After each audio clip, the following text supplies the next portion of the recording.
lagi di RB Channel. Bagi kalian yang belum subscribe, segera subscribe dan bunyikan loncengnya agar tidak ketinggalan info. Oke, di sini saya akan menjelaskan terkait dengan sistem integumen. Apa itu sistem integumen? Sistem integumen merupakan suatu sistem yang biasa kita sebut adalah sistem perkulit atau lapisan kulit.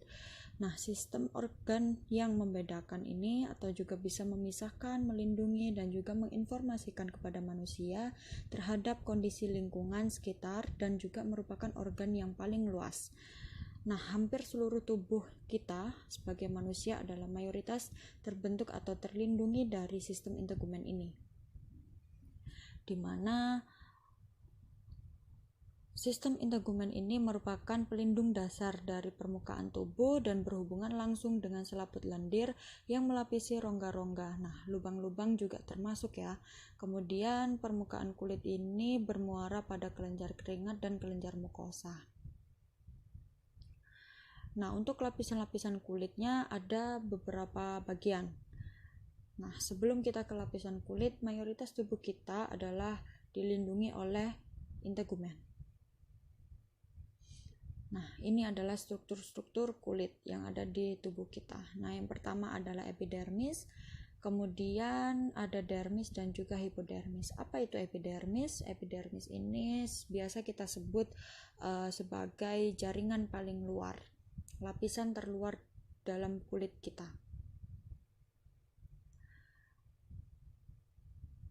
Nah, di dalam epidermis terdapat beberapa lapisan sel, di antaranya ada stratum corneum. Nah, stratum corneum ini merupakan selnya itu sudah mati dan tidak mempunyai inti sel. Nah, inti selnya kalau sudah mati dan dia itu tidak mengandung zat keratin. Berikut adalah contoh daripada lapisan sel atau stratum corneum itu sendiri. Kemudian yang kedua adalah stratum lucidum, di mana dia ini selnya itu berbentuk pipih. Bedanya dengan stratum granulosum adalah sel-sel yang sudah banyak dengan kehilangan inti dan butir-butir selnya telah menjadi jernih sekali dan tembus juga pada sinar, sehingga lapisan ini hanya terdapat pada telapak tangan dan juga telapak kaki. Dalam lapisan ini terlihat seperti suatu pita yang bening, batas-batas selnya itu tidak begitu terlihat. Nah, makanya disebut dengan stratum lucidum. Berikut adalah bentuk gambar bagaimana tampak permukaan stratum lucidum itu. Kemudian yang selanjutnya adalah stratum granulosum. Stratum granulosum ini merupakan stratum atau lapisan yang terdiri dari sel-sel pipih seperti kumparan. Sel-sel tersebut terdapat hanya sebagian saja, sekitar 2-3 lapis yang sejajar dengan permukaan kulit. Dalam sitoplasma terdapat butir-butir yang disebut keratohyalin yang merupakan fase dalam pembentukan keratin. Nah, oleh karena itu banyaknya butir-butir stratum granulosum itu seperti itu. Nah, berikut stratum granulosum itu. Gambarnya ada banyak. Nah, jadi ini ya. Ini yang dinamakan stratum granulosum. Oke, next.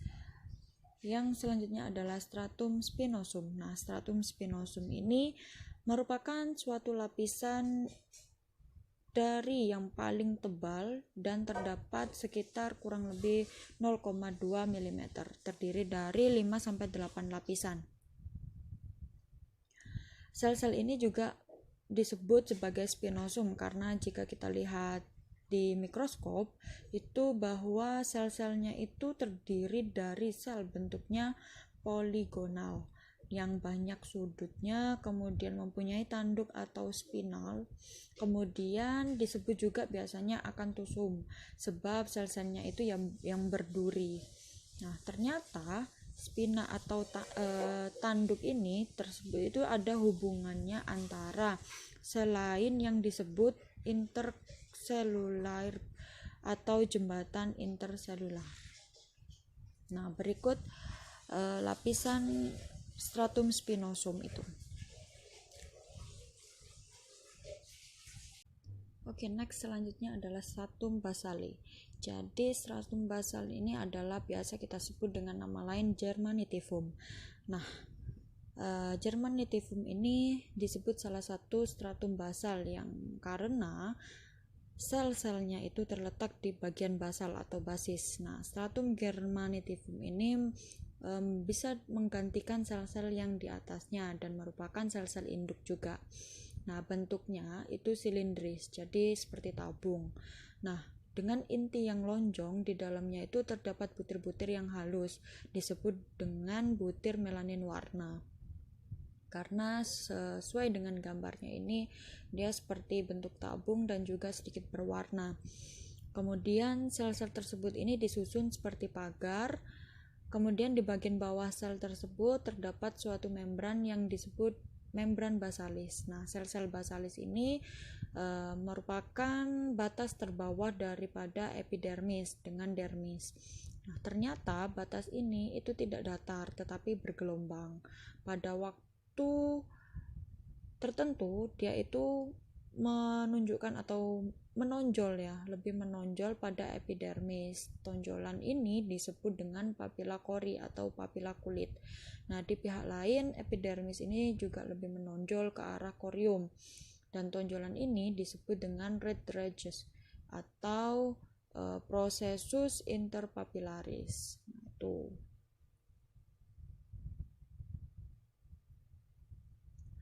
Kemudian ada sel melanosit, nah di mana terdapat di bagian dasar epidermis itu terdapat melanosis atau yang biasanya itu melanin ya. Kemudian terdapat dalam produksi pigmen melanin yang mewarnai kulit. Nah, disinilah terbentuknya warna kulit kita ada di sel melanin. Nah, seperti itu. Kemudian warna kita bisa putih, kemudian sawo matang, ada yang hitam. Nah, melanosit inilah yang memproduksi pigmen melanin yang mewarnai kulit itu sendiri. Nah, proses terbentuknya melanin itu yang seperti apa? Melanin itu dibentuk oleh melanosit dalam beberapa tahap. Nah, ketika dibentuk, granulasi atau granul melanin ini migrasi di dalam perluasan sitoplasma melanosit, kemudian ditransfer ke sel-sel dalam stratum germanitivum atau stratum basal tadi, dan juga spinosum dari epidermis. Kemudian ada sel Merkel. Nah, ini Merkel cell itu terdapat di bagian bawah epidermis dan di atas permukaan dermis juga. Kemudian ada sel Langerhans, itu berbentuk seperti jari ya, berbentuk seperti jari. Nah, ini ya, berbentuk seperti jari. Itu yang dinamakan sel Langerhans, di mana tempatnya dia masih berada di lapisan epidermis. Kemudian lapisan selanjutnya adalah dermis, di mana dermis ini terletak di bawah epidermis, terdiri dari jaringan ikat yang mengandung serat-serat elastis dan juga ada kolagen di situ. Kemudian terdapat juga ujung-ujung saraf atau sebagai reseptor sensori aparatus berupa sentuhan, tekanan, temperatur, dan juga respon rangsangan nyeri. Kemudian di dermis juga terdapat pembuluh darah, pembuluh limfe, kemudian ada kelenjar dan juga folikel rambut. Nah, terdiri dari lapisan papiler atau retikuler. Nah, di dalam dermis ini juga sebagai lapisan kedua dari kulit ya, batas antara epidermis. Nah, dilapisi oleh membran basalis dan di sebelah bawah berbatasan dengan subkutis atau jaringan subkutan. Tetapi batas ini tidak jelas, hanya kita ambil sebagai patokan saja. Mulainya terdapat dengan sel lemak seperti itu. Nah, dermis ini sendiri juga mempunyai lapisan. Lapisannya ada bagian atas atau kita biasa sebutnya dengan pars papillaris atau stratum papillar, di mana dia itu merupakan bagian utama dari papila dermis, terdiri atas jaringan ikat longgar, dan pada stratum ini terdapat jaringan fibroblast, kemudian ada sel mas, kemudian ada makrofag dan juga leukosit yang keluar dari pembuluh. yang disebut dengan ekstravasasi. Kemudian lapisan yang kedua adalah bagian bawah yang dinamakan reticularis atau stratum reticularis. Kemudian di mana stratum ini dia tuh lebih tebal dari stratum papillare, dan dia juga tersusun atas jaringan ikat yang padat, tidak teratur, terdapat folikel lembut, kemudian terdapat pembuluh darah juga, pembuluh saraf, dan juga sel kolagen. Kemudian ini bentuk gambar daripada susunan kulit. Nah, jadi lapisan di atas ini adalah epidermis. Kemudian yang kedua adalah seperti ini bagian dermis, di mana dermis ini lebih tebal dari epidermis, di mana dia ada susunan dua lapis, yaitu yang pertama ada papillari, kemudian yang kedua lapisan retikular.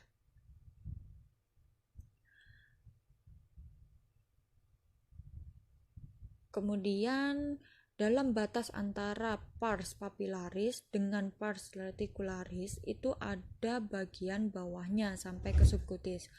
Nah, baik pars papillaris ini mempunyai jaringan ikat longgar yang tersusun dari serabut atau serabut kolagen ya. Serabutnya itu lebih elastis dan biasa disebut serabut retikulum. Serabut ini saling beranyaman, jadi masing-masingnya itu mempunyai tugas yang berbeda. Nah, serabut kolagen itu juga memberikan kekuatan kepada kulit sehingga dia itu serabutnya lebih elastis, memberikan kelenturan pada kulit, dan retikulus terdapat terutama di sekitar kelenjar dan juga folikel rambut. Kemudian memberikan kekuatan pada alat-alat tersebut. Jadi di dalam lapisan dermis itu terdapat serabut kolagen yang dimana dia itu sebagai penguat di dalam kulit. Kemudian yang selanjutnya adalah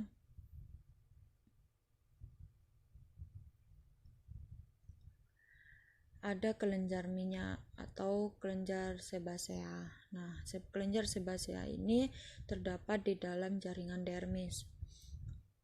Ini berikut adalah gambar sebasea.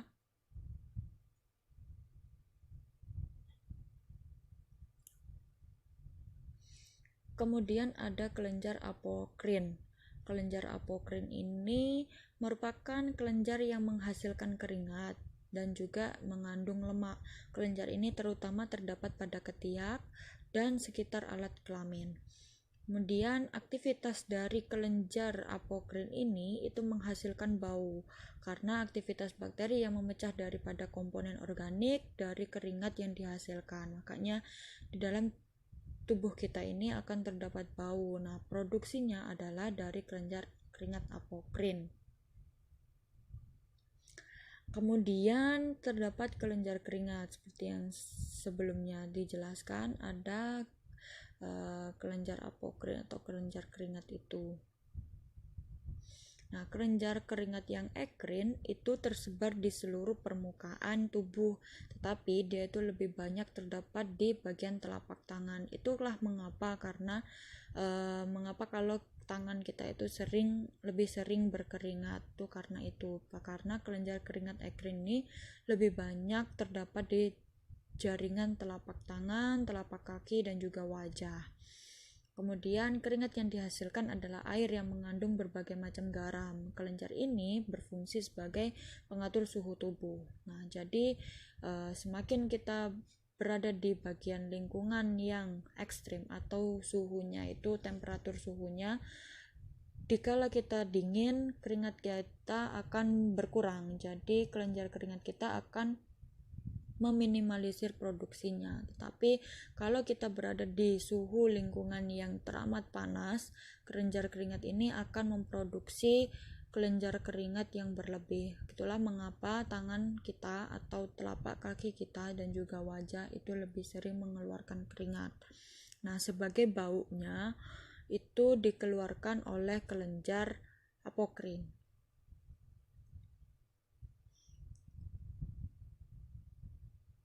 Kemudian ada jaringan atau lapisan hipodermis atau yang biasa disebut lapisan subkutan.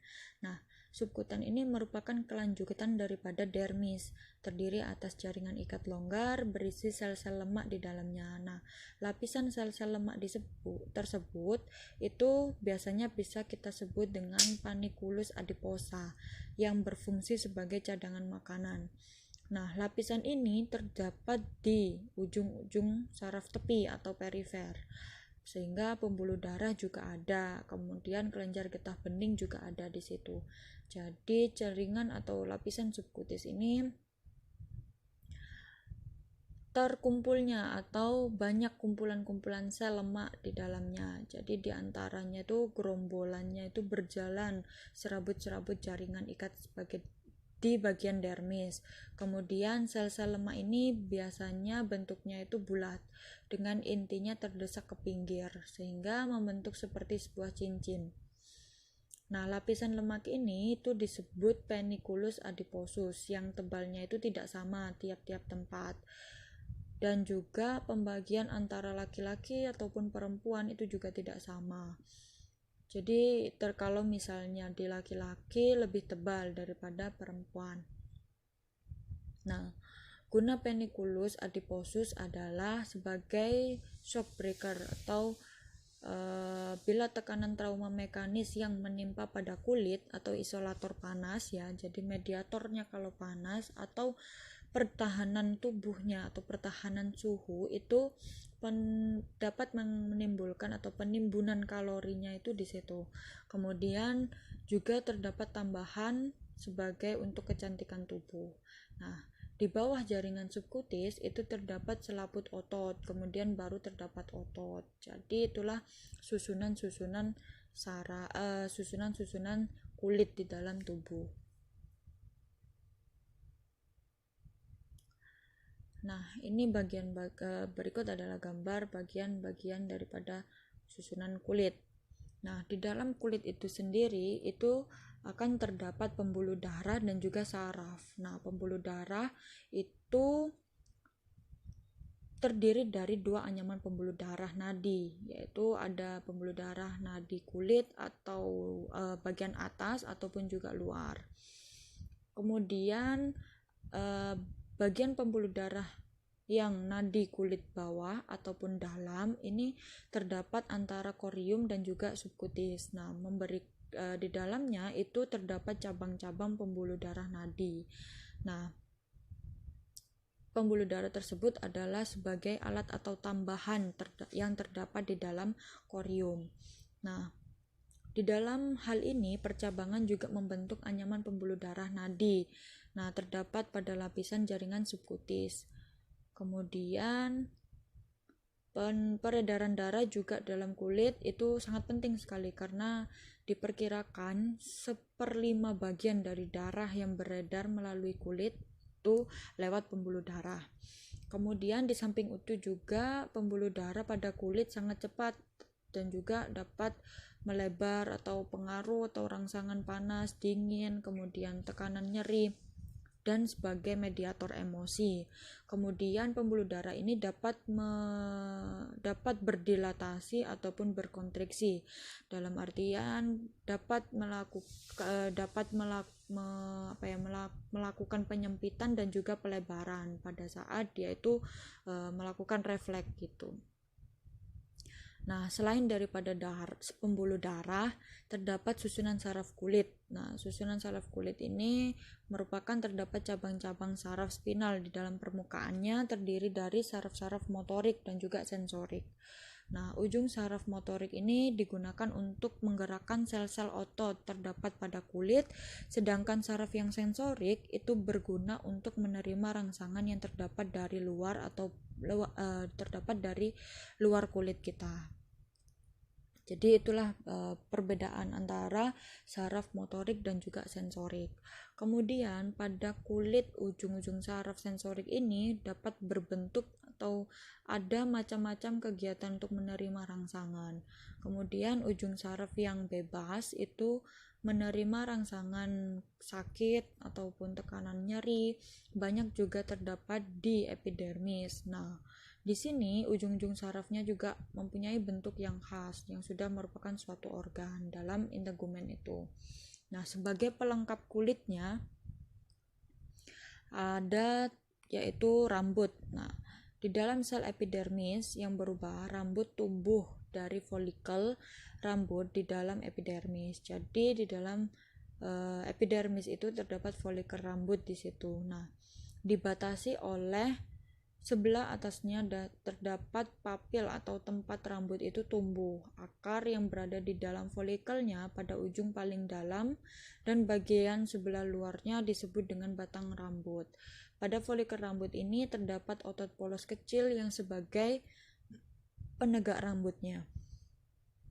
Nah, di dalam rambut itu sendiri terdiri dari bagian-bagian. Yang pertama ada rambut panjang di kepala, kemudian di pubis, kemudian juga di jenggot. Kemudian rambut pendek itu terdapat di lubang hidung, kemudian ada di lubang telinga dan juga alis ya, sebagai aksesoris wajah kita. Kemudian rambut bulu atau rambut lanugo, rambut halus biasanya itu timbul atau tumbuh di seluruh bagian tubuh. Apabila lanugo ini pada anak-anak atau bayi baru lahir itu akan tampak sekali terlihat karena sel lanugo ini dia akan tampak terlihat dan juga banyak. Dia akan dijumpai pada sekujur tubuh. Nah, lanugo ini pada bayi baru lahir akan dengan sendirinya menghilang seperti itu. Jadi yang tadinya semula banyak, kemudian kurunnya hari dia akan menghilang seperti itu. Kemudian rambut seksual atau di pubis di bagian pubis ya. Kemudian ada di bagian aksila atau ketiak. Nah, warna kulit ini juga dipengaruhi oleh pembuluh darah pada kulit. Banyak sedikitnya lemak itu ataupun pigmen kulit itu disebut dengan melanin ya. Banyaknya sedikitnya melanin itu dipengaruhi oleh 3 hal. Apa saja? Yang pertama ada ras atau suku bangsa, kemudian yang kedua ada hormon itu sendiri, kemudian yang ketiga adalah pengaruh dari sinar ultraviolet atau inframerah. Itulah yang dapat mempengaruhi sel melanin itu atau memproduksi atau menghasilkan warna kulit tubuh kita. Kemudian aksesoris atau pelengkap kulit yang selanjutnya adalah kuku. Kuku ini merupakan sel epidermis atau kulit-kulit yang telah berubah tertanam dalam palung kuku. Kemudian palung kuku ini mendapat persyarafan dan pembuluh darah yang paling banyak.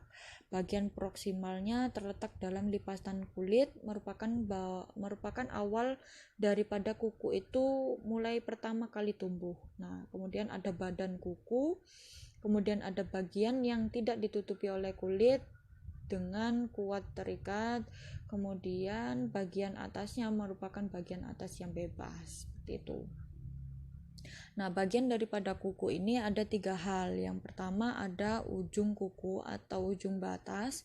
Kemudian yang kedua ada badan kuku yang merupakan bagian yang terbesar daripada kuku. Kemudian yang ketiga adalah akar kuku atau radik. Nah, kemudian yang terakhir adalah kelenjar kulit, di mana kelenjar kulit ini mempunyai lobulus yang bergulung-gulung dengan saluran keluar lurus, merupakan jalan untuk mengeluarkan berbagai zat dari badan atau yang disebut kelenjar keringat. Kemudian ada kelenjar sebasea, berasal dari rambut yang bermuara pada saluran folikel rambut untuk melumasi rambut dan juga sel kulit yang berdekatan.